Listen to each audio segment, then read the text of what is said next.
अस्सलाम वालेकुम, welcome to my channel. उम्मीद करती हूँ आप सब लोग खैरियत से होंगे और शुक्र अल्हम्दुलिल्लाह हम लोग भी खैरियत से हैं। तो इस वक्त सुबह के 11 बजे हुए थे और मैं तैयार होकर स्टोर पर जा रही थी क्योंकि घर में अंडे ख़त्म हो चुके थे। जैसे सुबह मैं नाश्ता करने लगी हूँ, फ्रिज खोली है तो उसमें कोई अंडा नहीं था। आई थिंक सुबह इस्तेमाल कर लिए भाई ने नाश्ता किया था स्टोर काम पर जाने से पहले। तो इसलिए अब मैं अपने स्टोर पर ही जाऊंगी अंडे लेने के लिए। हम मोस्टली सामान अपने स्टोर से ही लेते हैं जो यूजेबल हमें वहाँ से मिल जाता है, और बाकी का हम लोग फिर दूसरी सुपर मार्केट से और फ्रूटेरिया वगैरह जो है वहाँ से ख़रीद लेते हैं। तो बस फिर मैं अब आ गई थी तो मुझे अंडे चाहिए थे और मैं साथ मुझे याद आया एक दो चीज़ें और भी चाहिए थी, वो भी ले लेती हूँ।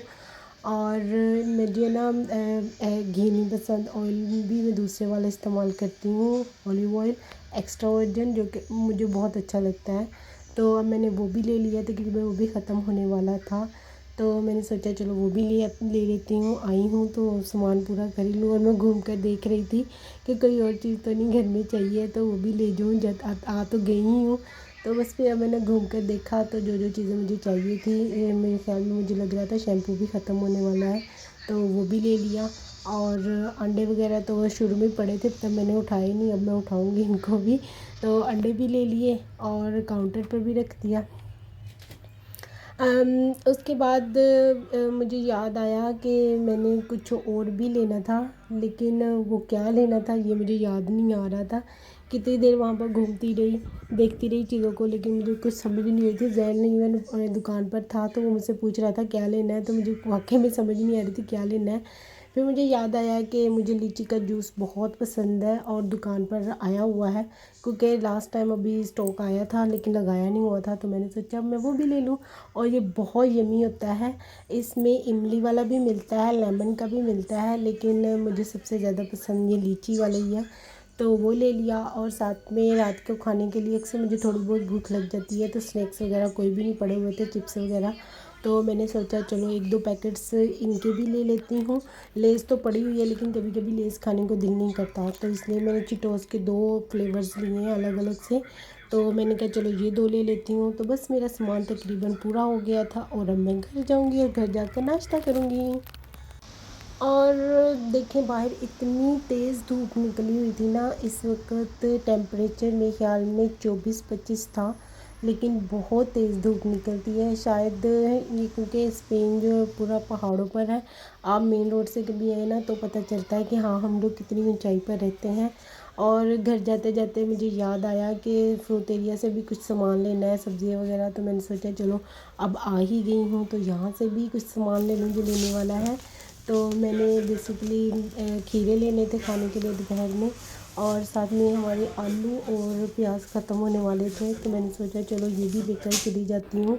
फिर शाम को दोबारा दिमाग में यही घूमता रहना सामान लेकर आने वाला है, तो बस मैंने थोड़े फ्रूट्स वगैरह लिए और थोड़ी दूसरी चीज़ें ली और वापस आ गई।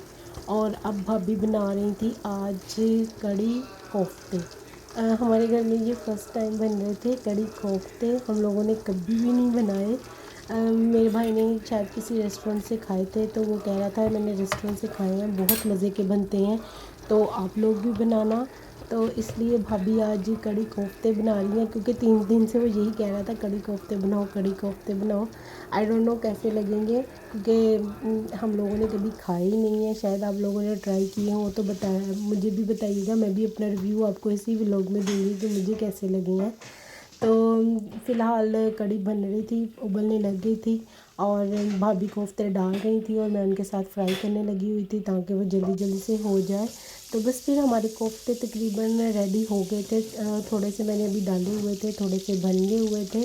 तो जैसे ही कड़ी तकरीबन पक जाएगी तो उसमें ये कोफ्ते डाल देंगे, उसके बाद में जो ज़ीरे का तड़का लगाते हैं वो लगा देंगे, तो हमारी कड़ी कोफ्ते तकरीबन रेडी हो जाएंगे खाने के लिए। अभी नहीं खाएंगे, शाम को खाएंगे। तो ये देखें कैसे लग रहे थे, कुछ है ना हांडी खाली खाली सी लग रही थी, जैसे हमेशा वो पकौड़ों के साथ भरी भरी सी लगती है ना, वैसे नहीं लग रही थी। ऐसे लग रहा था कोफ्ते हैं ठीक है, लेकिन मुझे कुछ है ना खाली खाली सी लग रही थी हांडी। बने हुए अच्छे लग रहे थे, देखने में भी अच्छे लग रहे थे और जब मैंने खाने के लिए निकाले तो तब भी मेरे दिमाग में यही घूम रहा था कि कैसे लगेंगे, क्योंकि कढ़ी पकोड़े तो बचपन से खाते आए हैं, इतने मज़ेदार लगते हैं कढ़ी पकोड़े। हर मुझे लगता है कढ़ी हर बंदे को पसंद होगी। तो बस फिर अब मैं ट्राई कर रही थी, तो बस ठीक थी, नॉट बैड, लेकिन मुझे कुछ खाली खाली सा लग रहा है। मेरा रिव्यू यही है कि जो कढ़ी पकोड़ों का टेस्ट होता है ना वो बेस्ट होता है। कढ़ी कोफ्ता सही है, बस खाने में सही है, लेकिन मुझे ना ज़्यादा कढ़ी पकोड़ा बहुत याद आ रहा था। और मैं आप ही को कह रही थी सुबह नाश्ते में इसमें ना पकोड़े डालकर ना दोबारा से पकाइएगा, और नाश्ते में मैं पराठा और कढ़ी पकोड़ा खाना चाहती हूँ। कोफ्ता सही लग रहा है, लेकिन मुझे ना कमी कमी सी लग रही थी थोड़ी। तो बस फिर अब हमने अपना खाना खा लिया था और बाहर आए थे चीनों की दुकान से कुछ सामान लेना था, जो आपको मैंने लास्ट व्लॉग में भी दिखाई थी कितनी बड़ी दुकान थी। आज हम किसी और एरिया में आए थे वो दुकान देखने के लिए। तो क्योंकि रोज़ शाम को हम लोग तकरीबन ना बाहर घूमने के लिए निकलते हैं। मैं और अपी भाभी भी इब्राहिम को लेकर जाती हैं, वो कभी पार्क में चली जाती हैं। तो इस वक्त हम दोनों आए थे उसी शॉप पर एक दो सामान देखने के लिए, क्योंकि रोज़ दिमाग में जब घर से निकलते हैं ना याद आता है अच्छा ये वाली चीज़ उस तीनों पर देखेंगे, क्योंकि आपको मैंने बताया है कि सब कुछ अवेलेबल हो जाता है। तो इसलिए हम लोग रोज़ कहीं ना कहीं घूमने के लिए निकल जाते हैं। ये मत सोचिएगा कि हम लोगों को रोज़ ही कोई ज़रूरत होती है तभी हम जाते हैं, नहीं, क्योंकि वॉक पर हम निकलते हैं तो चलते चलते दिमाग में आता है चलो इस वाली दुकान पर ना ये देख लेते हैं, वॉक के लिए तो आए हैं तो और क्या करना होता है। तो इसलिए हम लोग घूमते रहते हैं। और जब वहाँ से निकल आए तो मैंने आप ही से कहा कि मैंने ना नेट पर देखा है लिडल सुपरमार्केट है, तो वहाँ पर ना बहुत अच्छी इलेक्ट्रॉनिक्स की चीज़ें आई हुई हैं, तो चले चलते हैं वहाँ पर देख कर आते हैं कि कैसी चीज़ें आई हुई हैं। अगर कुछ अच्छा लगा तो हम लोग घर के लिए ले लेंगे। तो बस अब हम उसी तरफ आए थे लीडल पर। आई थिंक ये आप लोगों को पता ही होगा, ये बहुत सारे ममालिक में है, यूरोप में तो है, मेरे ख्याल में लंदन वगैरह में भी है। तो बस अब हम इधर ही आए थे और मैं अपने फेवरेट बिस्किट्स ढूंढने लगी हुई थी। यहाँ चॉकलेट्स की बहुत वैरायटी होती है, लो प्राइजेज़ में भी मिल जाती हैं, हाई प्राइजेज़ में भी मिल जाती हैं। और लेकिन जो लो प्राइजेज़ वाली है वो भी बहुत यमी होती है। तो सब्ज़ियाँ भी यहाँ पर सारी मिल जाती हैं और प्राइजेज़ इतनी हाई नहीं होते मेरे ख्याल में, नॉर्मल प्राइजेज़ में रखी होती हैं। और लेकिन मैं मोस्टली यहाँ पर कभी भी ये ग्रोसरी करने नहीं आई, मैं हमेशा ये वाली चीज़ें देखने आई थी आती हूँ जो उन्होंने इलेक्ट्रॉनिक्स में रखी होती हैं या वैसे रखी होती हैं ये बड़े बड़े डिब्बों में। तो ये मुझे अच्छी लगती हैं। ये कैंडल्स मुझे बहुत प्यारी लग रही थी, लेकिन इसकी प्राइस मुझे काफ़ी हाई लग रही थी, क्योंकि सिर्फ 3 कैंडल्स थी छोटी छोटी और प्राइजेस में काफ़ी हैवी लग रही थी। तो मुझे इतनी अच्छी नहीं लगी इस प्राइस के हिसाब से।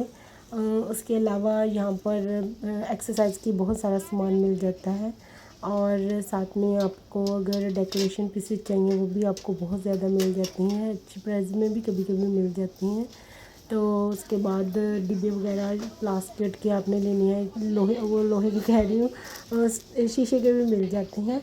और ये वाला जो है ना ये डोनट बनाने वाली मशीन थी, बहुत अच्छी थी, लेकिन क्योंकि डोनट मुझे कोई ख़ास इतने पसंद नहीं है तो इसलिए मैंने तो नहीं। मुझे ना ये मशीन जब से मैं आई पाकिस्तान में थी, मैंने एक देखी थी कप केक बनाने वाली सेम मशीन, वो बहुत ज़बरदस्त थी।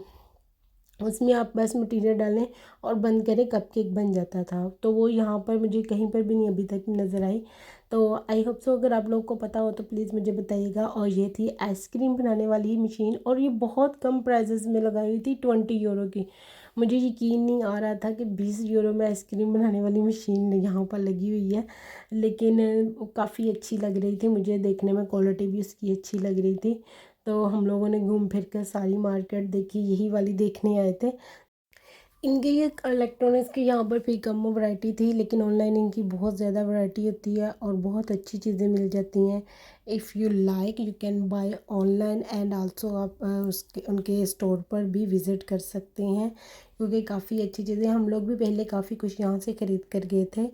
एंड आपको ज़रूर पसंद आएगी। Thank you for watching my vlog.